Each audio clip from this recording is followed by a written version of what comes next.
कारंजा के लिए विहार करो। अब गुरु का तो संकेत ही बहुत होता है, विहार कर दिया, कारंजा चतुर्मास हुआ। अब ये सोचा कि कारंजा चतुर्मास हो गया, अब बस एमपी को लौटना है। पत्र लिख दिया हमने चातुर्मास के बाद आचार्य को कि आचार्य चातुर्मास अच्छे तरीके से संपन्न हो गया है और बस अब वापस।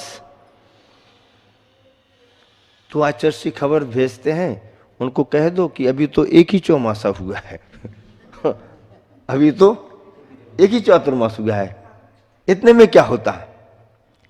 नागपुर किया, नागपुर के बाद कारंजा, अभी क्या हुआ। नागपुर तो नागपुर कहने को है, लेकिन मध्य प्रदेश बुंदेलखंड की समाज बहुत होने से वो महाराष्ट्र जैसा उतना लगता नहीं वो भाग। जब पूरे शहर में प्रवास किया तब महाराष्ट्र का अनुभव हुआ, लेकिन उसे एक मोहल्ले में तो ऐसा लगता ही नहीं कि हम महाराष्ट्र में हैं। सब मध्य प्रदेश बुंदेलखंड के लोग व्यापारी उस तरफ हैं। कारंजा में आने पर महाराष्ट्र मालूम हुआ। कारंजा में भी बड़ी समाज है, जैनों की काशी जैसा स्थान माना जाता है। धर्म की प्रभावना भी है, प्राचीनता भी है, मंदिरों में पुराना शिल्प भी है, शास्त्र भंडार भी पुराने पुराने, भट्टारकों की गद्दी रही, शास्त्र भंडार आदि आदि, रत्नों की प्रतिमाएं पुरानी, गुरुकुल भी बना हुआ है।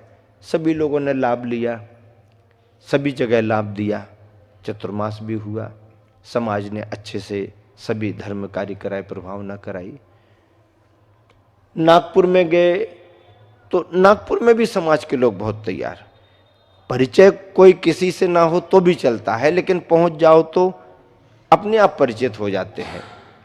और नागपुर में कलश तो रखा सो रखा कोयले वाले परिवार ने, लेकिन जैसे देवड़िया परिवार की चर्चा आपसे सुबह की थी, पूरे चतुर्मास में देवड़िया परिवार हर काम में बढ़ चढ़ करके, सतीश सिंघई करके हैं, उनका भी समाज में अच्छा वक्तृत्व के रूप में बहुत बड़ा योगदान रहता। प्रकाश वैसाखिया जिन्होंने रामटेक के लिए बहुत बड़ा काम किया।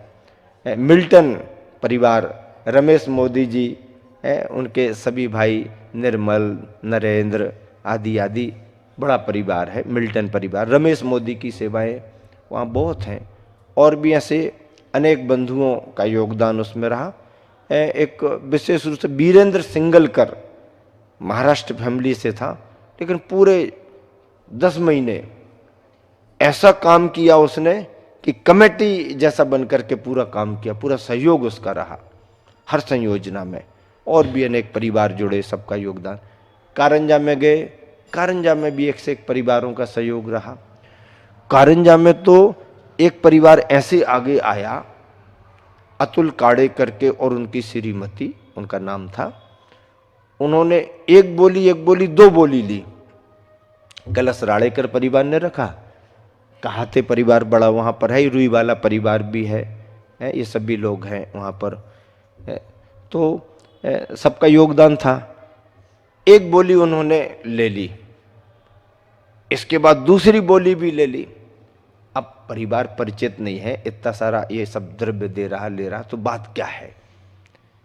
वो बाद में लाए आशीर्वाद दिलाने के लिए, मंच पर ही।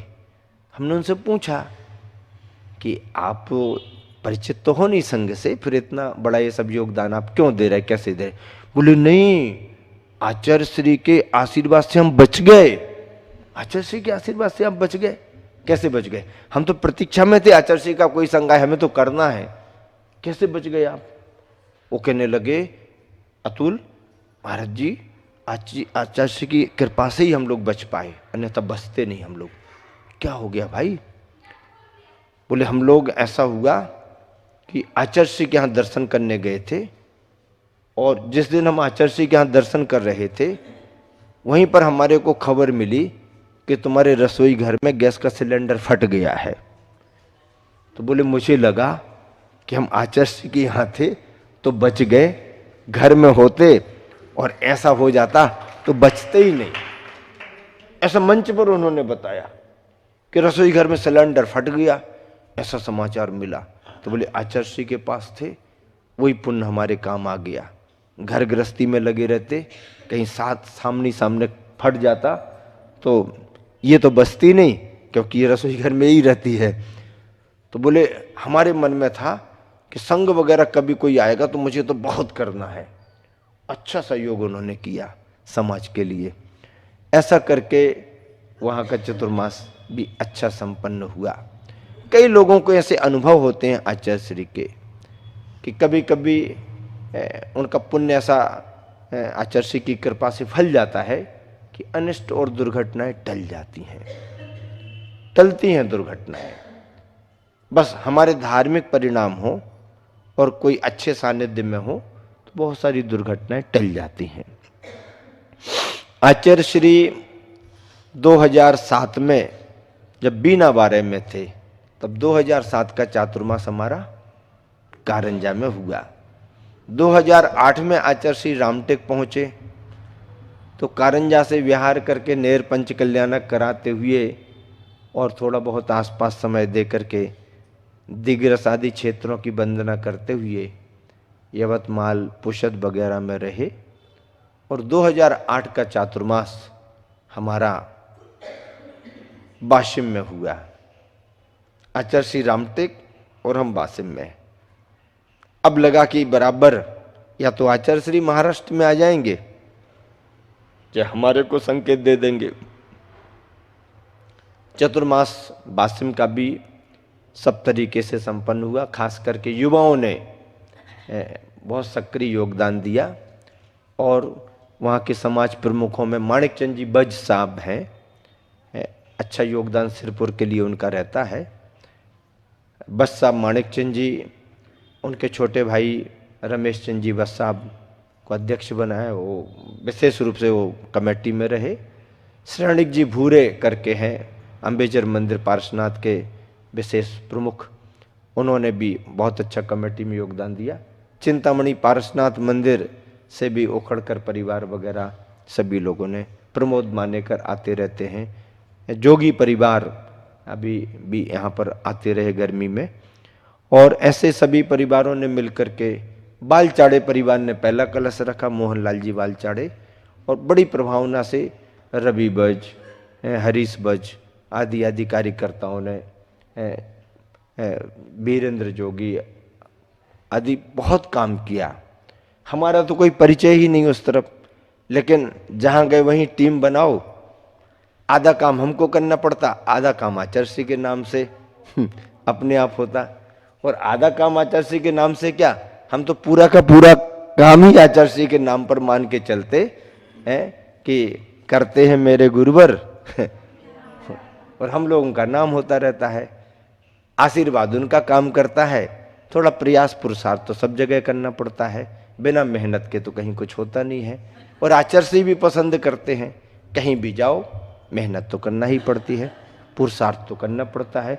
वहाँ पर थोड़ा सा सोनगढ़ का जोर, एकांत पक्ष का जोर भी था, और स्वाध्यायी लोगों ने ये भाव भी रखा कि हम स्वाध्याय करना चाहते हैं और ये स्वाध्याय आपका चलता है, इससे हटके करना चाहते हैं, ठीक है तैयार हैं, कब करना चाहते हो अलग से समय दो, इसके अलावा तो समय निकालना पड़ेगा।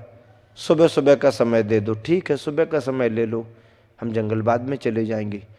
एकदम सुबह सुबह आने लगे, किस ग्रंथ का स्वाध्याय कराओगे, आपको जिस ग्रंथ का स्वाध्याय करना हो वो तय कर लो, हम करा देंगे। ठीक है, कहने लगे समय सार पढ़ाओ, समय सार पढ़ा देंगे। हमारे ग्रंथ से पढ़ा दो, हमारे तुम्हारे ग्रंथ होते हैं क्या? समय सार किसका है? कुंद कुंद स्वामी का है। उनका आशय था टोडरमल स्मारक से प्रकाशित उस ग्रंथ से स्वाध्याय करो। कोई भी ग्रंथ लाके रखो हमारे सामने, हमको तो मूल गाथा पढ़नी है और आवश्यकता के अनुसार टीका देखनी है, प्रकाशन तुम्हारा तुम जानो। आचार्य श्री से मूल ग्रंथ पढ़ा है, संस्कृत की टीकाएं पढ़ी हैं, अब क्या चिंता लाओ कहीं का भी पर। हमें हिंदी देखना ही नहीं, तुम्हारी हिंदी देखना नहीं, और जिनकी हिंदी देखना थी गुरुवर ज्ञान सागर जी की टीका हिंदी वाली हम लोगों ने पढ़ी है, बातें सब स्पष्ट हैं।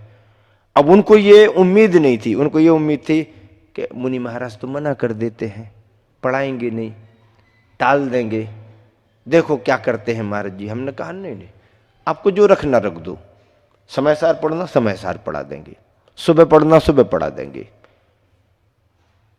आपके ही ग्रंथ से पढ़ना है आपके ग्रंथ से पढ़ा देंगे।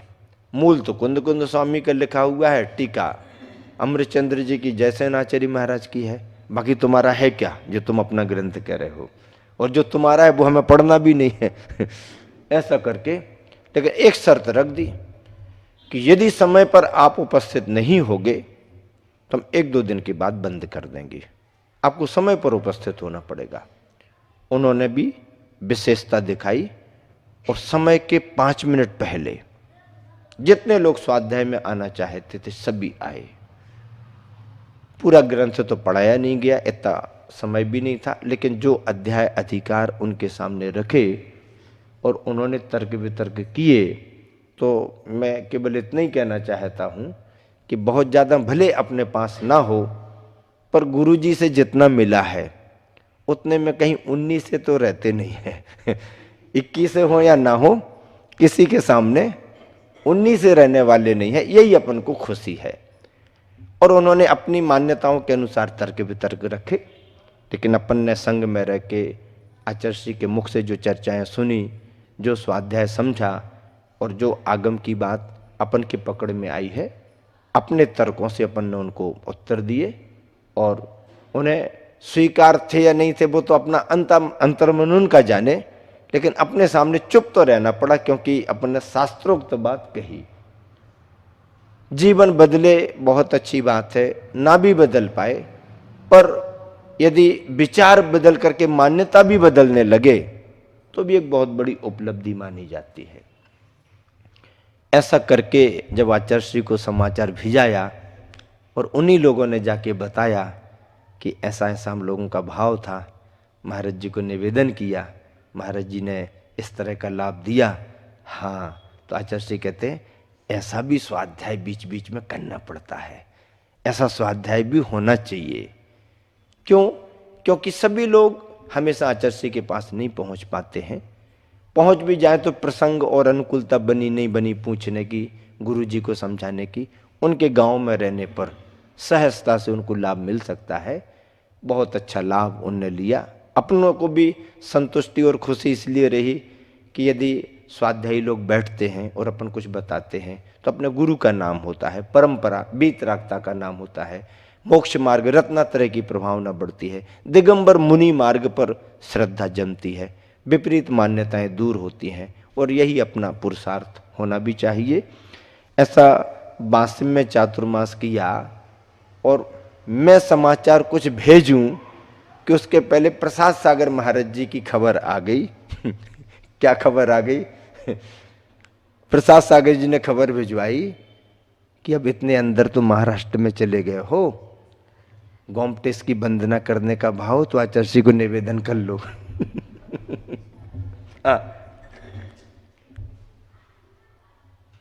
हमने पूछवाया कि आप अपने मन से कह रहे हो या कुछ चर्चा, तो खबर भिजाई आचार्य श्री चर्चा कर रहे थे कि महाराष्ट्र में गए हैं, और देखो यदि वंदना करने का कोई भाव हो।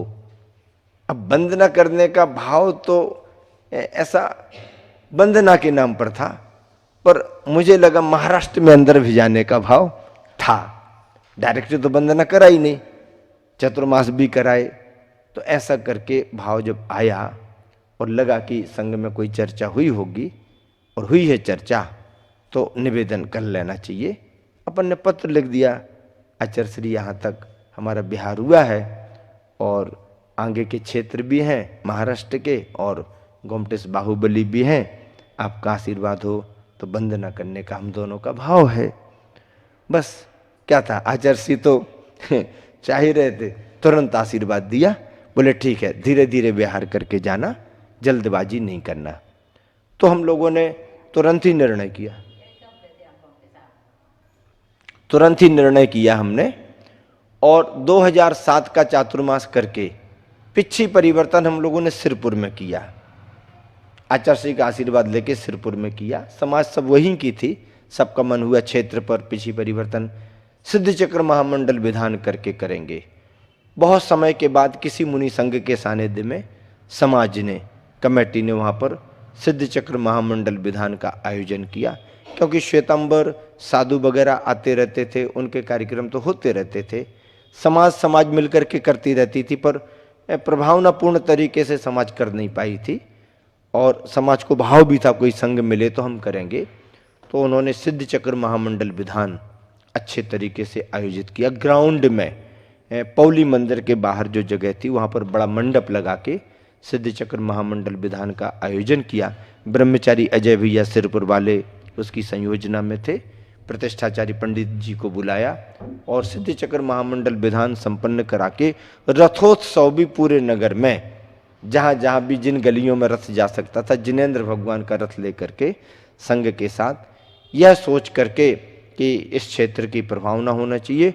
और उन दिनों में एक एक गांव की एक एक दिन समाजों को बुला बुला करके, आज इस गांव की समाज, आज इस गांव की समाज, और आखिरी दिन सब जगह की समाजों को बुला के बहुत बड़े रूप में रथोत्सव संपन्न कराया। आचर्ष की भावना भी थी कि उस इलाके में ऐसा बड़ा कार्य होना चाहिए, संपन्न करके वहाँ से, और छोटे छोटे ग्राम नगरों से बिहार करके हिंगोली का कार्यक्रम करा के, जालना में भी एक विधान संपन्न करा के, और आगे बढ़ते गए एलोरा, कचनेर, पैठन आदि क्षेत्रों की वंदना करते हुए गेवराई से निकल करके और बिहार करते करते करते, अब बिहार कर तो रहे थे लेकिन साथ में कुछ नहीं था। ब्रह्मचारी और हम, आगे पीछे कोई नहीं, और गाड़ी वाहन भी नहीं, साथ में रखा भी नहीं। चतुर्मास वालों को भी मना कर दिया कि देखो आप पीछे लगोगे तो हमको विकल्प होगा कि आप हो, और जल्दी जल्दी हम बिहार करेंगे नहीं, इसलिए हमको अपनी जिस गांव में मन लग गया जितने दिन रुकना, आप रहोगे तो हमें जल्दी बिहार करना पड़ेगा, पर हम फ्री मूड बिहार करें। कोई साधन नहीं रखा, सामान भी पढ़ने लिखने के कम कर दिए ताकि किसी को कोई आकुलता ना हो, जितना आवश्यक उतना रखो। एक गांव में हम लोग पहुंच गए, छोटा गांव था। छोटा गांव देख करके शाम को विश्राम किया और सुबह निकलने का भाव हुआ।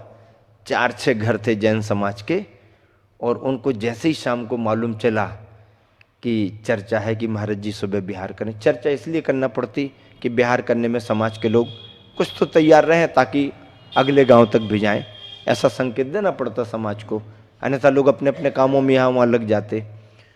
तो चर्चा होने पर अब वो 4-6 घर के लोग इतने बेचैन व्याकुल जैसे हो गए, महाराज जी आए, वैसे ही तो अपने गांव में रुकते नहीं, महाराज जी आए, संघ कोई बड़ा नहीं है, छोटा है, इतने छोटे संघ का भी अपन आहार नहीं करा पाएंगे तो फिर कब कौन आएंगे। ऐसा करके रात में ही बैया वृत्ति में वो शराबा का के दुखी होने लगे।